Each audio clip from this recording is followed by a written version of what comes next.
Sister Alia from Qatar also had another question. Is it authentic to gather around and read Surah Yasin?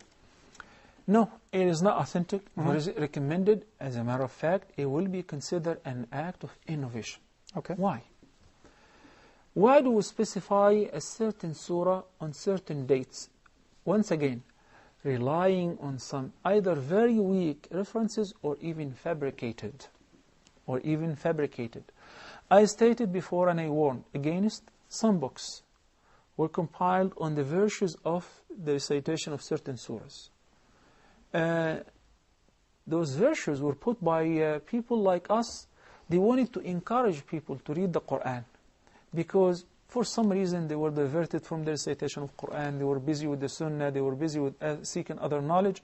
So these people have put together these ahadith in order to motivate and encourage the ummah to read the Quran, specifically certain surahs, verifying the ahadith which were quoted concerning Surah Yasin, who found them either very weak or do not even exist. Take for instance the hadith which says that Yasin, Surah Yasin is the heart of the Quran. I mean, I was born and raised, memorized this hadith as it is a hadith. I came to find out that no, it is not hadith, it's extremely weak hadith. People go and they would celebrate the Eids in the graveyard, reciting Surah Yasin for the dead people. Based on what? Based on hadith, it's called that it's narrated by Ma'qal ibn Yasar, that the Prophet ﷺ said, recite that surah on your dead people. Very weak hadith. Yet the companions used to do the following.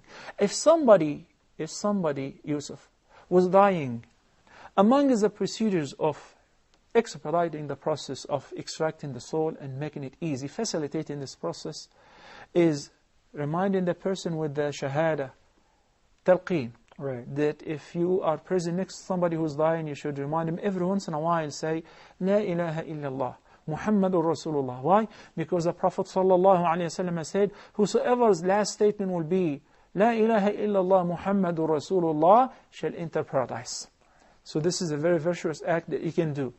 Also, reciting Surah Yasin in the presence of the person who's experiencing death, on his deathbed, would facilitate the process of extracting the soul and would soothe the person at the time of his death.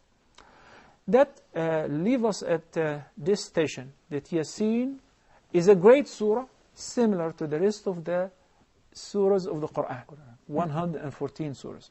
To specify a specific surah with some virtues, who would have the power to do that?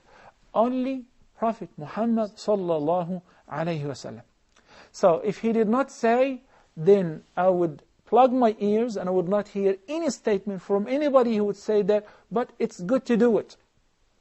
I attended once, and there was a speaker in the States who was saying that if you recite Surah Yasin 70 times, Allah will fulfill your need. If you recite it 70 times, and you ask Allah to do whatever you want to do, Allah Almighty will make it easy and will fulfill your need.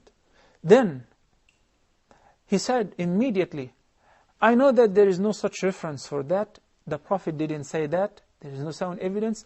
But my Shaykh advised me with it, and I tried it, and it does work. Wow. Is this acceptable? Never. Right. Because in this condition, the hadith of Aisha, may Allah be pleased with her, would apply here. Whoever innovates in our deen anything which does not belong to it, it will be rejected. Right. If I recite Surah Yasin, or Al-Baqarah, or Al-Waqi'ah, or Tabarak, and I ask Allah subhanahu wa ta'ala for any virtue, for any good, or ask Him to protect me from any harm, that would be sufficient. But believing in a specific surah, that it would take somebody from poverty to prosperity, would heal somebody. There are so many ahadith with regards to Surah Yasin that if you recite it at night, Allah will give you the best of the night. If you recite it in the morning, Allah will give you the best of the day. Give me a reference that says, it doesn't mean that person or the sheikh is very fanatic or he's very harsh. No, we're trying to, look, if you feel ill and you want to go to a physician, you just don't go to any physician. Of course. If it is an asthma, you go to a pulmonologist. If it is a heart problem, you go to a cardiologist. If it is intestinal tract problem, you go to, and so on. So everyone is specialized in a certain field. Have you ever heard of somebody who's sick and has a cancer and he goes to a mechanic shop? I haven't. It never happens. Right. But unfortunately, when it comes to our religious practices, we abandon what's sound, what's strong, which has sound references, what the Prophet ﷺ commanded.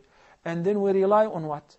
On the sayings of humans like us. Maybe they said it out of good intention.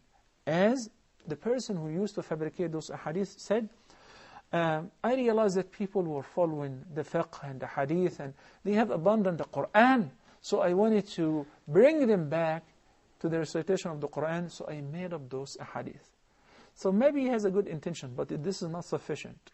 We stated before, dear viewers, every Muslim, if you want your deed to be accepted, there are two conditions, are inseparable from each other.